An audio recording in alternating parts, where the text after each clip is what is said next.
Sud Radio, Dimitri Pavlenko, le grand référendum. 9h32 sur Sud Radio, bienvenue à vous si vous nous rejoignez. Comment ça va le monde ? Cette année, plus de 125 millions de personnes auront besoin d'assistance humanitaire. 60 millions de réfugiés, l'équivalent de la population française, ont dû quitter leur pays, leur foyer. Et ce sont les guerres qui sont les premières causes de souffrance. D'après les Nations Unies, les catastrophes humanitaires actuelles sont les plus graves depuis 70 ans, depuis la Deuxième Guerre mondiale. Plus que jamais, l'assistance humanitaire est sollicitée partout dans le monde. Seulement, les financements se raréfient et les ONG en appellent à votre générosité pour poursuivre leur mission. Bonjour Angoune. Bonjour. Chanteuse, vous êtes la marraine d'Aviation Sans Frontières. Tout à fait. ONG dont on va présenter l'émission, c'est un peu une ONG infrastructure pour les autres parce que avec ces avions, ces Cessna dont vous nous parlerez, Angoune, ONG Aviation Sans Frontières permet à d'autres ONG de mener à bien leur mission. Et vous venez nous alerter ce matin. Il n'y a plus de sous dans les caisses d'Aviation Sans Frontières ou presque. Et il n'y a pas que pour Aviation Sans Frontières, c'est le cas pour de très nombreuses ONG. Oui, exactement, puisque finalement l'ONU a enregistré il y a plus de 500% de demandes d'action humanitaire, et puis voilà, et puis la caisse vide en fait. Par exemple, l'année dernière, il y a eu moins de 50% en fait finalement des fonds qui ont été donnés pour les ONG, et ce qui est assez ce qui est très très alarmant, parce que justement les ONG agissent par rapport à ça. Ils ne peuvent que fonctionner et financer leurs programmes et puis leurs actions par justement ces dons de la part des secteurs privés et puis de l'ONU. Mais quand il y a plus d'argent, c'est assez c'est un peu impossible. Oui, c'est 25 milliards. J'ai découvert le chiffre. 25 milliards de dollars que le monde consacre chaque année à l'assistance humanitaire, essentiellement de l'argent qui est fourni par les États ou par les Nations Unies. Le reste, ce sont des donations privées. Cet argent, 50% qui disparaît comme ça du jour au lendemain, quasiment. Angoune, qu'est-ce qui s'est passé ? Ce sont les États qui n'ont plus d'argent. C'est pas vraiment l'argent qui disparaît, c'est parce qu'en fait c'est aussi en relation de demande. Vous savez qu'il y a beaucoup plus de catastrophes naturelles. Il n'y a pas moins d'argent, c'est juste qu'il y a plus de missions. En fait, c'est ça. Il y a plus de missions, et puis il y a aussi le fait que les pays membres des Nations Unies parfois peinent un peu à payer leurs cotisations, si vous voulez, par an. Et c'est pas simplement les pays qui sont les plus riches qui tardent à payer, mais c'est parfois il y a du retard, ou alors ils ne peuvent pas du tout, de par leur crise financière. Il y a une crise économique un petit peu partout, donc voilà, donc ils préfèrent aussi en quelque sorte de rassurer chez eux et non pas donner aux autres. Voilà, et donc vous, Aviation Sans Frontières, et avec vous Angoune, vous lancez ce message à tout un chacun, aux auditeurs de Sud Radio: plus vous donnez, plus nous volons. Nous volons. Voilà. Oui. Alors il y a une ambiguïté dans le message, mais qui est volontaire, qui fait un petit peu. Qu'est-ce que c'est ? Plus vous donnez, plus nous volons. Donne l'impression. Oui, bien sûr, mais je trouve ça drôle. Alors c'est fait exprès. Oui. C'est un jeu de mots un peu taquin de l'agence qui est à l'origine de ce message, parce qu'il y a eu des affaires où certaines associations assez peu honnêtes en matière d'utilisation des fonds perçus ont fait parler d'elles, mais vous pouvez donner à Aviation Sans Frontières, il n'y a pas de souci, l'argent arrivera à destination. C'est quoi la mission de l'ONG Aviation Sans Frontières, Angoune ? La mission, c'est en fait parce que l'Aviation Sans Frontières est la seule ONG qui fait des missions humanitaires en utilisant le réseau aérien. Donc l'association, elle possède deux avions Cessna Caravan. En fait, c'est un petit peu comme on appelle ça les 4x4 les 4x4 de la brousse, puisqu'en fait ils peuvent décoller et atterrir sur une toute petite piste de 800 mètres. Et donc en fait c'est ce qui assure justement l'arrivée des médicaments dans des endroits reculés lorsqu'il y a besoin, parce que justement avec des avions normaux ils peuvent pas. Et puis suite à ça, l'association fait aussi des transports des enfants malades. C'est chose que j'avais fait par exemple il y a quelques mois à Madagascar. On a amené un enfant malade pour pour se faire opérer en France. Et ensuite après, voilà, on retourne aussi l'enfant lorsque tout va bien. Et comment ça s'est passé d'ailleurs cette mission, parce que Madagascar, c'était il y a pas très longtemps, je crois que c'était au mois de novembre pour vous. Oui. Vous partez en mission d'accompagnement. Et c'est là que vous découvrez en fait ce que fait cette ONG qui s'avère indispensable pour de nombreuses autres, parce que parfois, mais bien sûr, oui. L'avion c'est le seul moyen d'atteindre certaines zones. On parlera par exemple de ce qui se passe en RDC par exemple, ou en République centrafricaine. Oui, surtout en Afrique, oui. Oui. Parce que justement, il y a, mais vous savez, lorsqu'il y avait Ebola, il y a tout un pays qui donc n'ont pas simplement besoin des médicaments, et puis il y a des malades qui ont besoin d'être transportés pour aller vers un autre hôpital, puisque justement sur place il n'y a pas que ce soit les matériels nécessaires ou les docteurs. Donc pour ça, en fait, il faut un appareil, et c'est vraiment pas évident. Et le fait que Aviation Sans Frontières, ils ont justement cette Cessna Caravan, c'est quand même incroyable, puisque ça peut,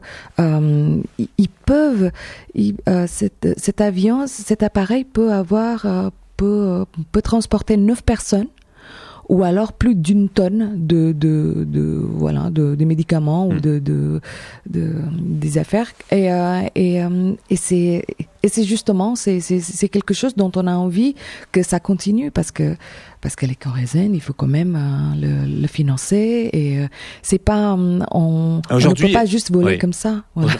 Aujourd'hui, Aviation Sans Frontières est pas sûre de pouvoir poursuivre ses missions dans le contexte actuel. Il y a toujours plus de demandes et pas forcément les fonds. Exactement. Pour répondre à la demande. Voilà, parce que l'Aviation Sans Frontières, il possède deux appareils, ce qui est quand même pas mal, mais c'est pas assez. Et en plus, vous savez, on travaille aussi, comme par exemple ce que j'ai fait avec le transport des enfants malades. Ce que les gens peuvent faire aussi, c'est donner des miles. Vous savez, lorsque vous voyagez, que ce soit avec Air France ou d'autres compagnies, vous accumulez des miles. Et si vous ne savez pas quoi en faire, vous pouvez aussi nous donner pour qu'on puisse ensuite utiliser ces miles pour pouvoir voyager avec les enfants. Parce que dans ce cadre-là, on collabore en fait avec les compagnies aériennes qui nous donnent justement des places, mais justement il n'y a pas beaucoup non plus, puisque c'est pour ça. Et oui, parce que souvent il y a tout qui a besoin d'argent bien sûr, et il y a un déficit d'information, parce que il y a parfois des générosités cachées, des gens qui aimeraient bien, mais qui n'y pensent pas et qui savent pas comment faire. Et ben voilà, justement, on va vous donner tous les renseignements nécessaires. Angoune, vous restez avec nous jusqu'à 10h. On va parler de cette difficulté. On parle de cette difficulté, la multiplication des missions des humanitaires dans le monde entier face à des crises multiples et sans précédent. 2016 sera peut-être l'une des années les plus compliquées pour les humanitaires depuis la Seconde Guerre mondiale. La Deuxième Guerre mondiale, c'est ce que disent aujourd'hui les Nations Unies. Jean-Marie Bordry, est-ce que vous avez déjà donné pour l'humanitaire ? C'est la question qu'on vous pose, chers auditeurs. Qu'est-ce que vous répondez sur sudradio.fr ? Eh bien, vous répondez à 38% d'entre vous répondez sur sudradio.fr que vous avez déjà donné effectivement à une association humanitaire. Ça veut dire que 62% de nos auditeurs n'ont pas encore sauté le pas. Il reste du temps, n'empêche, pour continuer à voter sur sudradio.fr. Allez, on revient dans un instant. Sud Radio. Dimitri Pavlenko. Le grand référendum. Avez-vous déjà donné à une association, à une organisation non gouvernementale, une ONG qui fait de l'assistance humanitaire ? C'est la question que je vous pose ce matin, chers auditeurs, sur sudradio.fr. N'hésitez pas, vous prenez la parole aussi. On en parle avec Angoune, la chanteuse, notre invitée. Elle est aussi la marraine de l'association Aviation Sans Frontières, qui vous lance ce message aujourd'hui. Plus vous donnez, plus nous volons. Nous volons parce que Aviation Sans Frontières donne des ailes à l'action humanitaire en proposant à de nombreuses ONG ces 2 avions Cessna Caravan qui lui permettent d'accéder à des zones extrêmement compliquées. Ah oui, on le répétera jamais assez, Angoune, l'avion permet d'éviter de passer par la route qui s'avère extrêmement dangereuse. Les humanitaires ciblés dans de nombreux conflits, chiffre de 2015, 155 humanitaires tués l'an dernier quand même. Oui, c'est vrai. Et puis, il faut aussi dire qu'en cas de catastrophe naturelle, il y a des routes qui sont complètement coupées. Il y a des routes qui sont impraticables. Et justement, c'est à partir de là que ces avions-là, ils sont bénis. Ouais. C'est comme vraiment, voilà. Et cette particularité, encore une fois, ils peuvent décoller et atterrir sur une piste assez courte de 800 mètres. Ça doit secouer quand même, quand ça se pose sur ces pistes de terre. Écoutez, c'est pas non plus un avion privé. Voilà, ça sert justement pour transporter des affaires, des médicaments, de la nourriture, et puis ça peut transporter 9 personnes, oui. Alors, le problème étant aussi que l'avion, certes, c'est rapide, c'est fiable, c'est flexible, parce que ça peut se poser facilement. Mais ça coûte très cher aussi. Ça coûte extrêmement cher. Ça coûte extrêmement cher. Et oui, ouais. Argent, nerf de la guerre, encore une fois.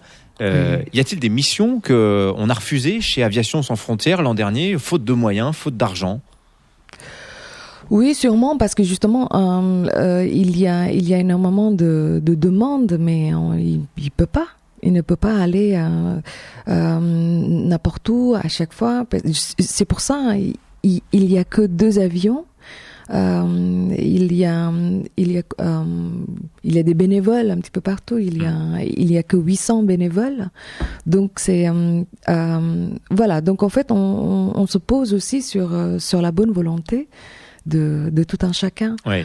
Mais en fait, ce que j'ai envie aussi de dire, vous savez, donc on parle des dons, etc., des gens, des secteurs privés, mais il y a aussi des dons des entreprises seront vraiment nécessaires, parce qu'en fait on a remarqué que les compagnies ou les entreprises anglo-saxonnes, ils sont beaucoup plus généreux, mais pas vraiment en France.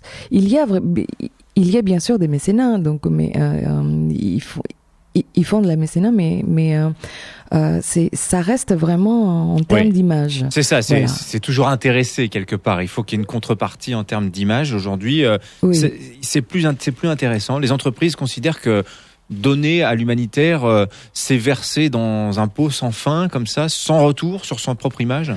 Oui, mais c'est-à-dire que finalement, lorsqu'on pense réellement, ça ne représente pas vraiment grand-chose pour eux. Parce que par exemple, si on prend un exemple des entreprises en Angleterre ou en Allemagne ou aux États-Unis, où ils prélèvent, je sais pas, ne serait-ce qu'un centime ou quelques centimes d'euros de salaire de chacun. Et en fait, en une année, ça représente quelque chose assez conséquent. C'est une sorte de taxe Tobin sur les transactions financières, mais sur les salaires dans les entreprises, pour collecter des fonds. Oui, parce que mais finalement, en fait, à la base, quand on pense, on ne vit pas seul. C'est surtout ça qu'on n'arrive pas à faire titiller chez les gens. Cette vraiment notion d'humanitaire. C'est si vous pouvez dépenser X euros par an pour, je ne sais pas, que ça soit un café, cigarette, mais vous pouvez aussi mettre quelques centimes par mois. Il y avait l'opération pièce jaune, qui existe bien toujours sûr, d'ailleurs. Mais c'est très bien. C'est une super initiative. Mais justement, parce qu'en fait, mais c'est intéressant ce que vous dites. Vous proposez quand même d'aller plus loin. Vous dites qu'il faudrait carrément institutionnaliser le don dans les entreprises avec une sorte de petite contribution, presque comme un impôt de solidarité. Oui, mais ça fait peur. Bah oui, c'est sûr. Vous avez un petit problème de consentement. Non, je voulais juste vous lire 2-3 messages en qu'on reçoit sur sudradio.fr, des réactions. Avez-vous déjà donné? On a plusieurs auditeurs. Ceux qui nous laissent des messages ont tous, semble-t-il, vécu la même expérience. Oui, j'ai donné pendant des années, nous dit l'un d'entre eux, mais maintenant c'est fini. Trop d'escrocs de tout poil. Donner à qui? Mais rappelez-vous l'affaire de l'Arc, l'affaire Crozmarie, cet argent qui était détourné à l'association de lutte contre le cancer. Ça fait mal quand même, ces affaires-là. Mais bien sûr, mais vous savez que ce n'est pas... Il y a un proverbe en Indonésie en disant que s'il y a une tache noire sur un océan de bonne volonté, ça ne veut pas dire que que tout l'océan deviendrait noir. Donc c'est quelque chose dont, bien sûr, malheureusement, ce sont des choses qui arrivent, mais vous savez aussi que il y a des ONG, justement, comme Aviation Sans Frontières, où c'est transparent. Nous, ce que nous faisons, ça n'a rien finalement ce n'est pas pour un enrichissement personnel, mais c'est pour aider les autres. Ouais. Et puis, donc, en fait, nous, on dépendait aussi de la World Food Programme, qui est une entité de l'ONU, qui est le programme alimentaire. Le PAM, le Programme alimentaire mondial. Voilà, exactement.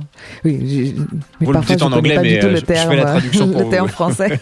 Pardon, c'est mon côté Jean-Claude Van Damme. Et puis donc il y a bien sûr, c'est très bien de vous renseigner, mais surtout ne vous arrêtez pas là, quoi. Ne vous arrêtez pas par rapport à un exemple qui est en plus de ça complètement obsolète à l'heure actuelle. Mais je sais aussi et il faut souligner que les Français sont parmi les plus généreux du monde. Je me rappelle justement lors de tsunami, mon pays était le pays qui était le plus touché des victimes, et l'argent qui vient de la France, c'était énorme. Et ben justement, et ça, je n'oublierai jamais. On continue d'en parler avec vous, Angoune, jusqu'à 10h. Vous êtes la marraine d'Aviation Sans Frontières, qui en appelle à votre générosité, chers auditeurs. Plus vous donnez, plus nous volons, plus nous offrons nos ailes aux ONG qui en ont besoin. Cri du cœur lancé par Aviation Sans Frontières. Comment donner aussi, on voit ça dans un petit instant. Vous restez avec nous, 0826 300 300, sudradio.fr également, pour répondre à la question que je vous pose ce matin. Est-ce que vous avez déjà donné à une ONG? N'hésitez pas à nous rejoindre à l'antenne, vous êtes les bienvenus, 0826 300 300. Sud Radio, Le grand référendum. Dimitri Pavlenko. Et ce sont des affiches que vous verrez à partir du 5 juillet, des affiches qui vous appellent au don, chers auditeurs. Aviation Sans Frontières, plus vous donnez, plus nous volons, plus nous pouvons proposer nos avions à des ONG qui, elles, vont aller sur le terrain pour aider des populations. Assistance humanitaire, ça peut être aussi d'amener du fret, d'amener du matériel dans les zones les plus difficiles d'accès. Un exemple concret, la RCA, la République centrafricaine, zone de guerre, zone très difficile d'accès pour les humanitaires, zone extrêmement dangereuse. Grâce aux avions, aux Cessna Caravane d'Aviation Sans Frontières, le matériel arrive à bon port. Avec nous pour en parler, car elle est la marraine de l'ONG, c'est Angoune, la chanteuse, qui nous disait tout à l'heure qu'il y a plein de moyens de donner. On peut donner de l'argent, on peut donner des miles aussi. Angoune, on fait encore un petit peu de politique. J'ai une dernière question pour vous. On parle de l'assistance humanitaire dans le monde entier. Il y a de plus en plus de réfugiés dans le monde. Et beaucoup se dirigent aujourd'hui vers l'Europe. On sait que cette crise migratoire divise profondément les Européens. Comment vous vivez cette situation, vous, en tant que marraine d'Aviation Sans Frontières, et puis aussi plus personnellement, ces migrants qui fuient la guerre, qui viennent de Syrie notamment, on les accueille mal en Europe? Vous savez que c'est vraiment une très grande question, et puis même c'est très très difficile de répondre. Justement, nos élus ne sachant pas quoi faire. Et d'ailleurs, à Aviation Sans Frontières, nous intervenons pas en fait parce que c'est en dehors de notre capacité aussi. Mais c'est un problème réel que côtoie maintenant l'Europe, et puis même mais partout en fait, finalement en Asie aussi il y a aussi des réfugiés qui viennent de la Birmanie. Ah oui, les Rohingyas. Bien sûr. Oui. Et donc on connaît ça, mais justement je n'ai pas du tout la solution, et je ne pense pas être capable de parler là-dessus. Les solutions sont politiques, et en attendant, l'assistance très humanitaire gère la crise finalement. Et la crise est de plus en plus aiguë. Je rappelais les chiffres, 125 millions de déplacés dans le monde, essentiellement à cause de la guerre. Ce sont 20 millions aussi de réfugiés climatiques à travers le monde. C'est colossal, c'est un nombre colossal de personnes, quoi. Et ce sont des êtres humains, des individus qui sont derrière tout ça. On a parfois tendance à l'oublier. Des êtres humains qui ont une histoire, qui a un passé, qui a un avenir aussi, mais pour l'instant leur présent est assez est désolant et mais voilà, lorsque je vois ça, je me rends compte à quel point je suis chanceuse. Mais on essaye avec nos propres moyens. Voilà, donc c'est aussi ça d'aimer l'autre. Je pense que de penser que ça pourrait nous arriver. Voilà, mais c'est comme la chanson de Maxime Le Forestier, vous savez. Finalement, on choisit pas les endroits où on est né. Ouais.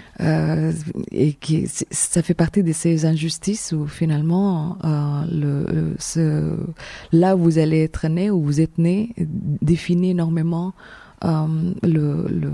votre destin. Alors, c'est assez incroyable. Pour terminer, Angoune, donc pour donner, vous disiez tout à l'heure, on peut donner des miles, on peut donner de l'argent, souci de transparence d'Aviation Sans Frontières. Je vous invite à aller faire un tour sur leur site internet, vous retrouverez tous les éléments pour faire un don. Que deviennent vos dons? Ça aussi, vous mettez le paquet là-dessus pour qu'on soit bien sûr que ça aille à bon port, finalement. Tout à fait, tout à fait. Parce qu'il n'y a que ça qui marche. Et il faut la transparence. Et justement, c'est pour aider le prochain. Oui. Voilà. Je pense que le monde a besoin de plus de bienveillance. Et voilà. On va terminer là-dessus. Angoune, merci d'avoir été avec nous. Je rappelle que vous êtes la marraine d'Aviation Sans Frontières et vous poursuivez votre carrière. D'ailleurs, je précise que vous serez en concert au Café de la Danse à Paris. C'est à la fin de l'année 1, 2 et 3 décembre au Café de la Danse à Paris. Merci Angoune d'avoir été avec nous ce matin. Et toutes vos informations sur le site internet d'Aviation Sans Frontières pour faire des dons. Et d'autres ONG d'ailleurs qui elles aussi ont des besoins financiers. Sudradio.fr. Avez-vous déjà donné? Je parlais du scepticisme de certains de nos auditeurs tout à l'heure, Jean-Marie. Oui, enfin, scepticisme, vous savez, en même temps, 38% des auditeurs de Sud Radio qui répondent qu'ils ont déjà donné, c'est pas si mal, mine de rien, 38% d'une population. Donc, il faut pas non plus voir le verre à moitié vide. Dans un instant, on parle de toute autre chose. Jean-Marie, on va parler des référendums. Ils se multiplient ces derniers temps. Notre-Dame-des-Landes hier, le Brexit jeudi, le référendum outil de démocratie directe pour le meilleur ou pour le pire.